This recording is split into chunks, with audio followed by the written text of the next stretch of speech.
Hola, ¿qué tal? Y sean bienvenidos a Historia en Minutos, el podcast donde vemos eventos importantes y no tan importantes de la historia mundial. Vamos a empezar con la efeméride del día de hoy. El 10 de diciembre de 1901, en Estocolmo y Oslo, se lleva a cabo la primera entrega oficial de los premios Nobel.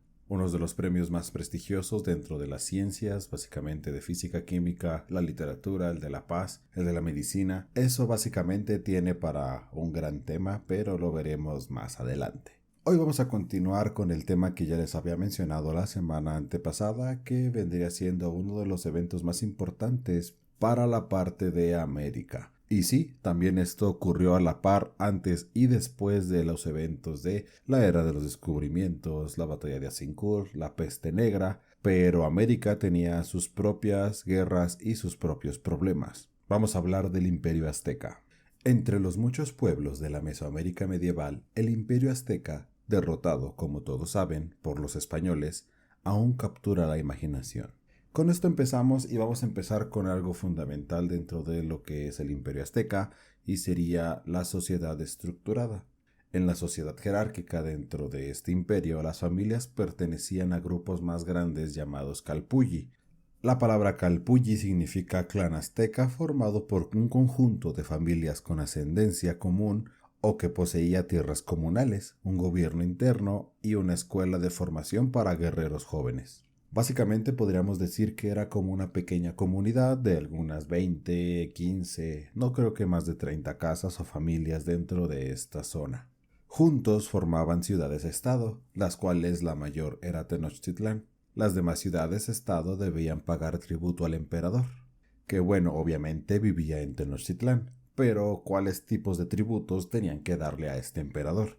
Bueno, básicamente consistía en bienes manufacturados como en materias primas. Las grandes cantidades de bienes eran ropa, armadura para guerreros, sartas, mosaicos de piedras preciosas, objetos de oro y vasijas. Las sartas son básicamente como pulseras hechas de shakiras, por si tenían la duda. La religión tenía una gran presencia en el imperio. Para el pueblo, el sol, los rituales y sacrificios permitían salir al sol cada día. Básicamente sabemos que eso ya no es cierto en estos tiempos, pero en ese tiempo se creía que si no se hacía un ritual el sol no iba a salir al siguiente día. Obviamente pues se creía que iban a estar a oscuras todo el día, pero bueno, qué bueno que no es así. En el tema de la religión, los dioses adorados y temidos, los más famosos, son Huitzilopochtli, que significa colibrí del sur, era conocido como el dios de la guerra. Tlaloc, que significa pulque de tierra, que es conocido como el dios de la lluvia y el agua.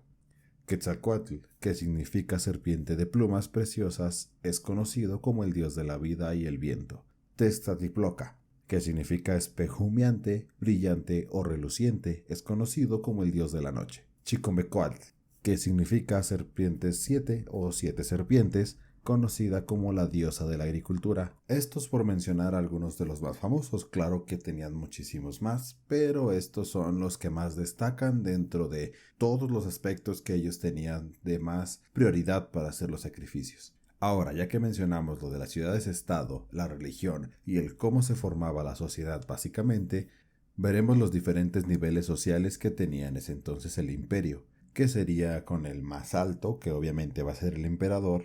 El siguiente rango sería el Tecutli, que sería el gobernante o los gobernantes que habían en ese entonces, que no es lo mismo el gobernante que el emperador. Después vendrían los Pipiltín o los nobles, que serían ahí como la clase media alta, ahí un poquito pegándole ya a los gobernantes, pero básicamente sin el poder de ellos. Después de estos, más abajo, vendrían los Pochteka, que serían los mercaderes, los mercadores, los comerciantes, los que se dedicaban básicamente a los mercados dentro de las ciudades-estado, o bueno, dentro de los Calpulli, que era no tan común, pero de todas maneras ahí estaban presentes. Más abajo vendrían los toltecas. Estos básicamente serían los artesanos, los dedicados a hacer las sartas, o bueno, las pulseras, las armaduras de los guerreros, o las vestimentas de aquel entonces. Más abajo de ellos vendrían los Macehualtin, que aquí ya vendría siendo las personas comunes, las personas normales, las que solamente vivían su vida básicamente para tener día a día su comida, los que trabajaban, tal vez algunos eran guerreros y algunas otras personas eran los que iban a estudiar a las casas o bueno, a las pequeñas escuelas de los guerreros jóvenes, pero no hacían nada extraordinario que los hicieran sobresalir un poco más que los artesanos, pero no es lo más bajo que hay en esta pirámide de estatus social del Imperio Azteca, sino que hay unos más abajo todavía que serían los tlacotín. Estos vendrían siendo los esclavos de las personas comunes o básicamente de cualquier nivel de esta pirámide. Ahora, después de todas estas pequeñas fases que hemos tenido de la sociedad del Imperio Azteca, vamos a ver la cronología desde su inicio hasta el final más establecido dentro de esta cultura, que vendría siendo desde los años 200, donde los aztecas llegan al Valle de México desde el norte, para de ahí brincarnos 1100 años, bueno, aproximadamente, para llegar a los 1325, donde se funda la ciudad de Tenochtitlán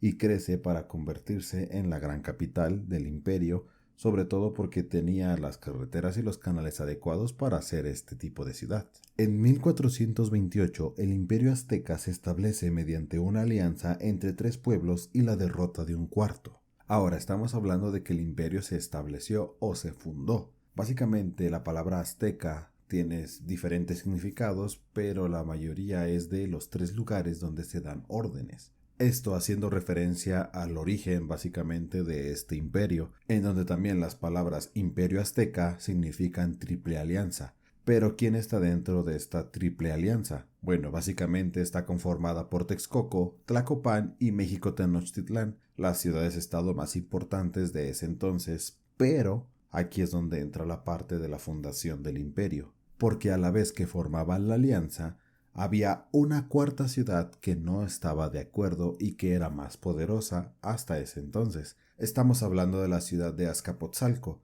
Esta básicamente se opuso a la alianza de estas ciudades, ya que no quiso dejar el poder que ésta tenía, básicamente porque de las 4 ciudades mencionadas, esta era la más poderosa.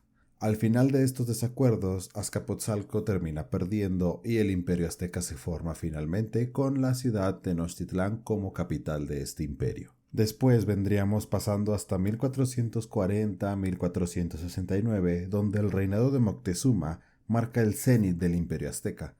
Aquí, bueno, investigué un poquito más sobre la palabra cenit y una de sus traducciones o significados más fuertes es la situación del Sol en el punto más alto de su elevación sobre el horizonte. El Sol brilla ahora con fuerza en el cenit. Y recordemos que el Imperio Azteca es bastante religioso, por así decirlo, por parte del Sol y todo lo que tenga que ver con la naturaleza. En 1487 el Templo Mayor se consagra con miles de sacrificios humanos. Aquí tenemos un pequeño paréntesis. Si usted vio la película de El Dorado, no es que se mencione tal cual que es México o que es el Imperio Azteca, pero básicamente lo que se hacía ahí de los sacrificios, que cada rato sacrificaban cosas porque te portabas mal, porque perdías un partido de la pelota con la cadera o que perdías alguna otra cosa, era sacrificado, o lo del oro que también lo sacrificaban. Básicamente esto se multiplicó por muchísimo más para consagrar el Templo Mayor. Nada más básicamente para ponerlo como el sitio perfecto para hacer sacrificios diariamente. Punto. Cerramos paréntesis. En 1502, Moctezuma II comienza su reinado. Después, donde Moctezuma II empieza su reinado, nos pasaremos hasta 1517, donde un cometa se interpreta como un signo ominoso, o básicamente un signo de mal augurio, algo que indica que algo va a pasar, pero malo. Curiosamente, 2 años después, Hernán Cortés, un conquistador español, toma a Moctezuma como prisionero y lo mata. Hernán Cortés es de los primeros conquistadores en llegar a América para, saquear las tierras, llevarse esclavos y todo lo que los españoles vinieron a hacer en aquel entonces. En 1521, Cortés vence a los aztecas. Básicamente, todo el imperio cayó contra los españoles. Estamos hablando de que los españoles tenían un poco más avanzado en tecnología y en ejército, y aparte traían la viruela con ellos, entonces básicamente también la utilizaron como arma, indiscretamente tal vez y sin intención, pero aún así fue letal para los aztecas. Para que en un año después los pocos sobrevivientes del Imperio Azteca en Tenochtitlán la reconstruyeran para que se conozca como la Ciudad de México y empiece la historia de México como tal. Y así es como terminaría el periodo de uno de los imperios más fuertes de Mesoamérica, el Imperio Azteca. Espero que les haya gustado, entretenido, pero sobre todo que hayan aprendido algo nuevo en este episodio. Fue un poco exhausto, la verdad, no lo voy a negar, el aprenderme las palabras en náhuatl. Vaya que en ese tiempo sí se hablaba un poco difícil, pero de que se puede, se puede. Y con esto culminaríamos el episodio del día de hoy. Para el siguiente episodio vamos a volver al viejo continente, en estas mismas épocas, claro que sí, y vamos a ver uno de los personajes, si no es que el más importante protagonista del Renacimiento. Si te gustó o conoces a alguien que le gusta la historia, compártelo, me ayudarías bastante. Y pues bueno, nos estaremos viendo en el próximo podcast y en la próxima historia. Muchas gracias, adiós.